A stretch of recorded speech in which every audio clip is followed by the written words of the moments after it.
Древни египетски артефакти, които са били непознати досега, са открити в дома на известния световен епилог сър Уилям Перти. Предметите се смятат за доказателство за осъществяването на извънземен контакт и се твърди, че ще пренапишат не само египетската история, но и историята на цялата планета. Подобно на много други странни обекти, тези загадъчни артефакти също са били държани в тайна. Видео в YouTube, публикувано от Paranormal Treatable, твърди, че показва предполагаеми древни египетски артефакти и скулптури, които са открити в платото Гиза.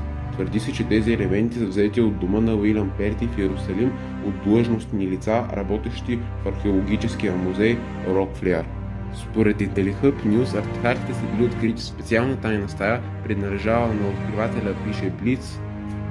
Известният египтолог е намерил доказателство за извънземен живот преди да умре през 1942 година, но вместо да сподели откритията, той решава да ги скрие в дома си, пише accidentcode.com, цитирано от новотопозеум.com.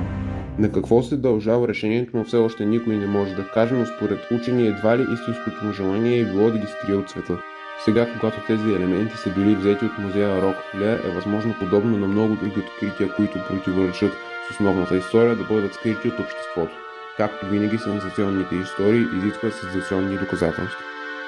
Харесайте видеото и по възможност се абонирайте за канала за още видеа от поредицата.